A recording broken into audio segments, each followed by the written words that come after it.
ini merupakan satu peringatan lah buat kita. Bahwasanya memang di celah-celah kehidupan yang kita jalani itu yang kita rasakan.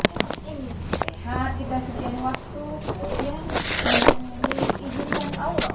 Tapi harus ingat, apapun yang datang, musibah yang baik yang menimpa kita itu dari Allah. Tetapi ketika datang musibah yang jelek itu dari diri kita sendiri. Tetapi kata Allah, apabila kita mohon ke Allah, mohon ampunannya, kembali kita ingat bahwasanya ya Allah, aku telah banyak berbuat katakanlah yang mudarat, berbuat yang maksiat, maka ampunkan ya Allah. Maka Allah akan ayyahu angkasir, akan banyak mengangkat dari kita ini kesalahan-kesalahan. Makanya balik ke gaji pertama, kita senantiasa harus menjaga rasa syukurnya. Syukur gitu. Walaupun waktu sakit itu rasanya menggapai-gapai kita ya kan. Kayak rasa kayak masuk ke mau ke jurang gitu, apa aja dipegangin gitu. Tapi yang pasti karena kita selama ini tahu bahwasanya cara Allah mencintai hambanya itu justru bukan malah diberinya segalanya kemudahan. Kita sholat, kita berbuat amal soleh, terus kita dikasih yang enak aja, justru enggak ya. Nah, justru malah menunjukkan sayangnya Allah. Kata Rasulullah, ketika Allah itu sayang kepada hambanya, maka Allah akan memberikan istilahnya ujian buat. Dan ketika kita memang betul-betul selama ini terjaga sama Allah itu secara likuannya, maka ketika kita dalam keadaan tidak stabil, Allah yang akan menjaga kita. Jadi itu dalam satu hadis kursi dulu diajarkan sama murabi. Ingatlah Allah di saat lapang, maka Allah akan mengingatmu saat sempit. Kita sama bayangin kalau lagi lapang, kita sholat itu rasanya memang bisa takbir, kita bacaan ikutin ya kan. Ketika sakit itu bisa yang kita baca mana, siap itu nggak tahu ini rekat keberapa segala macam. Ada rasa gini sedih campur rasa kayak ya Allah sholatku ini diterima ya Allah, mengawang-awang dia kan. Nah, tapi sisi lain itu tadi itu digambarkan kata Rasulullah ketika kita sholat sehat. Selama ini memang kita jaga sholat kita sehat, kita sholatnya sempurna. Maka kita sakit, sholat kita nggak sesempurna, duduk Allah akan menghitung sholat kita seperti selayaknya kita dalam keadaan sehat. Nah jadi jangan sampai terbawa kecil hati, karena syaitan itu ya kan apapun ceritanya mengikuti aliran darah. Ketika kita sakit kan dibawa rasa sedih. Nah di saat sedih itu kita bisa terbawa kepada arah yang seolah-olah ya Allah aku ini begini, ada rasa kayak penyesalan segala macam. Dan itu bisa membuat air mata kita jadi ngalir dan fisik kita jadi melemah. Karena salah satu kata Syekh Utsaimin itu penyebab kebanyakan manusia ini, khususnya lagi umat Islam ini ditimpa penyakit itu karena dari penyakit sedih. Sedih itu banyak latar belakang. Nah, inilah jalan syaitan yang membuat kita selaku seorang mukmin bisa terperosok. Makanya terus timbul perasaan kayak terbawa ke apa gitu. Kayak kesedihan yang mendalam. Kayak rasanya ya Allah, aku ini begini. Nah, seperti itu. Jadi menurut Syekh Utsaimin sebagai seorang mukmin itu sepatutnya harus aktif dia sebagaimana kata Allah, qad aflahal mu'minun, sungguh bahagialah orang-orang yang mukmin. Jadi kalau sempat datang sedih yang dia itu bertele-tele berkepanjangan, terus gini ini aku udah pleset ini aku udah tercebur ini, balik lagi ke pangkal. Karena apa? Allah menyatakan dalam Quran di surat Al-Mu'min itu qad aflahal, sungguh sangat berbahagialah, beruntunglah, menanglah orang-orang mukmin. Berarti kalau menang itu menandakan orangnya nggak kena perasaan sedih. Nah ini sedih itu makanya sampai ada doanya diturunkan sama Rasulullah, Allahumma inni a'udzubika minal hammi wal hazani. Ya Allah, aku berlindung kepadamu dari rasa duka cita, gundah gulana, galau. Itu tiap pagi sebelum subuh usahakan ingat doa itu. Allahumma inni a'udzubika minal hammi wal hazani. Kalau mau tambah lagi minal ajazi wal kasali. Kasali itu rasa kesel, capek, rasa malas, rasa kayak tak berdaya lah gitu kan, kondisi kita sakit kan gitu. Tapi minta sama Allah. Kemudian minal apa nih minal ajazi wal kasali, minal jubni wal bukhli. Jubni itu dari apa? Perasaan yang kayaknya kita serba ini nanti aku kekurangan gitu kan. Jadi kayak tamak nggak jelas. Beras baru cuma 2 kilo ini. Jangan sampai dikasih sama orang. Aku aja belum tentu cukup gitu. Itu minta sama Allah supaya, karena menurut dalam satu ceramahnya di Hidayat, cukup seseorang itu dibilang satu hari itu diberi Allah kecukupan ketika ada yang dimasaknya untuk sore hari. Udah, kalau besok jangan dipikirkan. Jadi kita yang kadang suka itu terbawa suasana gitu, makanya minta sama Allah minal jubni wal bukhli. Jadi jubni itu kalau bisa jangan sampai berkurang, bukhli bakhil, jadi nggak mau mengeluarkan. Hal ini yang patut terus kita minta sama Allah setiap mau bilang surga. Baru yang terakhir apa? A'udzubika minal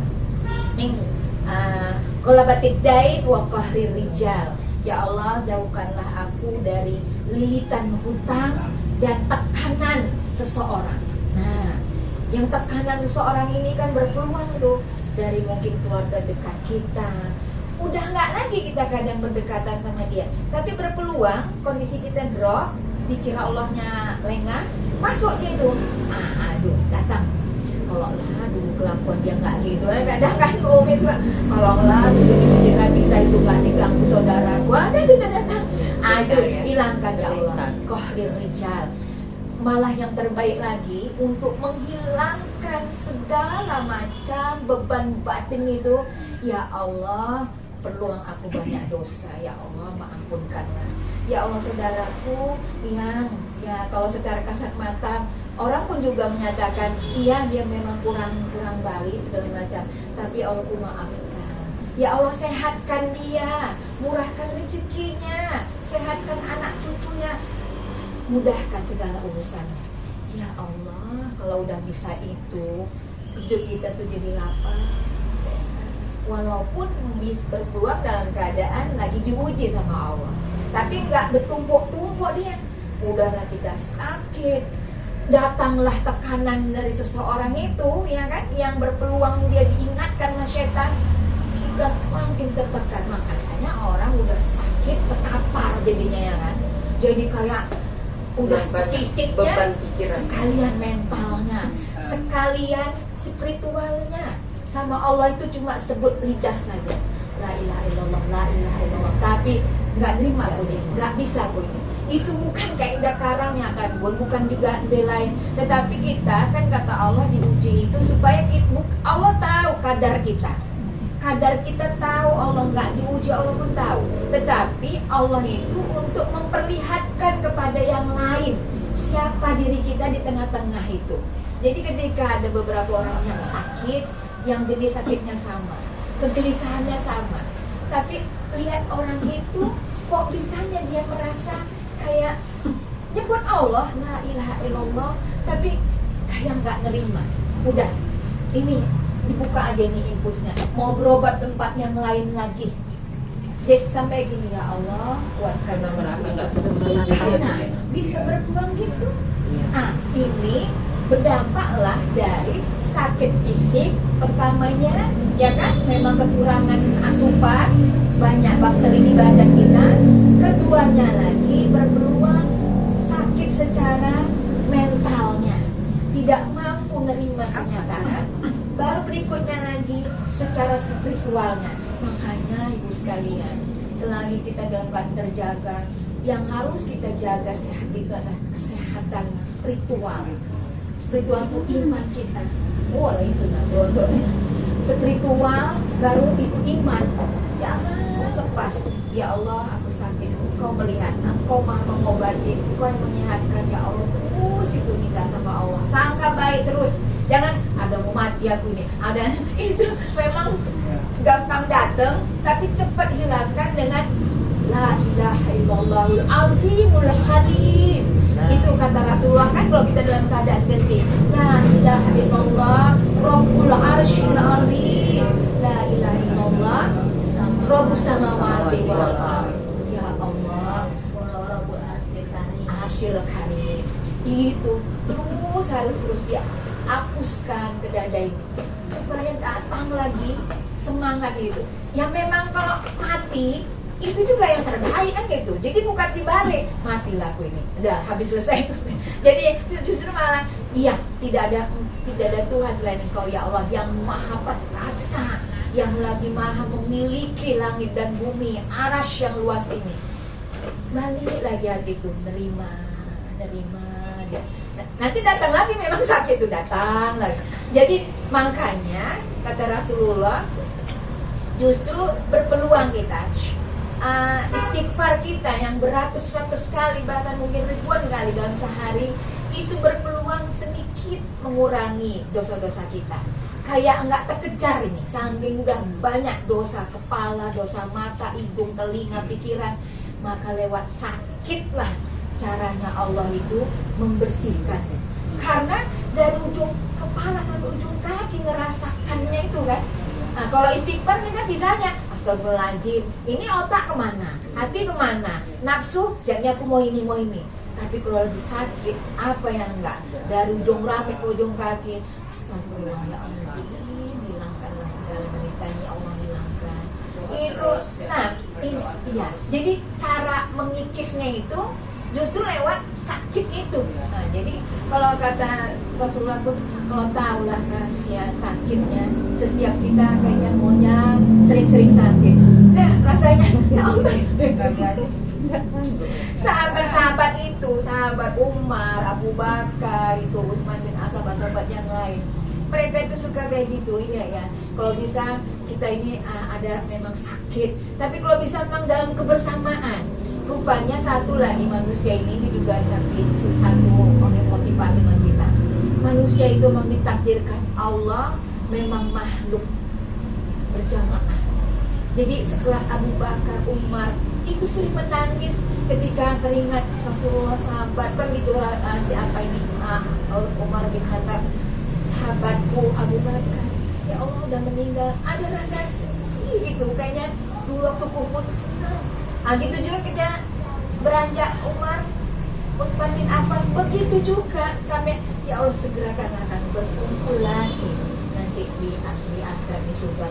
Karena bayangan ketika sahabat satu demi satu meninggal itu sesuatu kali.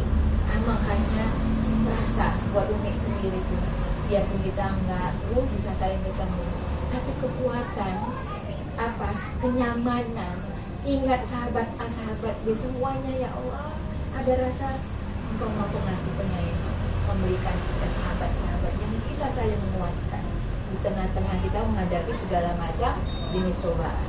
Alhamdulillah.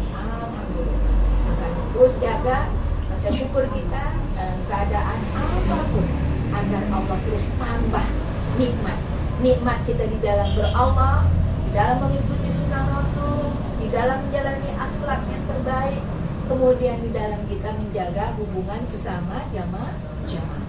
Kuatkan. Ini kita kecil tetapi besar maknanya untuk masing-masing keluarga kita, ya kan? Kayak Bu Wati, Tening, Bubun, Kak Saibah, Nana, semua kita nenek saling menguatkan, kayak dalam satu tubuh rasanya. Walaupun ada yang sakit, karena didoakan sama ini, kita saling mengingatkan. Kayaknya itu obat paling mujarab. Demikian penyakit kita ya. Semoga terus kita jaga. Insya Allah Rabu depan Ustaz Syaiful kita nantinya. Insya Allah. Di mana Ya, kalau nanti nggak ada yang manggil, sini lah. Kalau ke rumah boleh? Boleh. Mau ke tempat Bu Wati? Karena takut saya susah saya hadir dengan Iya, kan? insya Allah hari Ah. Rabu nanti kita umumkan tanggal buatinya. Itu kan ya Rabu kedua ya. Iya. Nah, dan di tepatnya Maret ya, udah Maret ya. Udah. Masya Allah. Iya, Tanggal udah dua bulan ini. 3 ini. Ah. Biasa tepatnya Nur. Dan udah lagi nggak ada. Tanggal kedua nggak ada. Nanti kita umumkan aja lagi. Nanti kalau di sana nanti bisa kita Tapi ganti. kok Nur tiba-tiba pulang kasih kabar Oh, enggak lah, kayaknya enggak. Dari gejalanya masih lama. Karena suaminya malah ke sana katanya.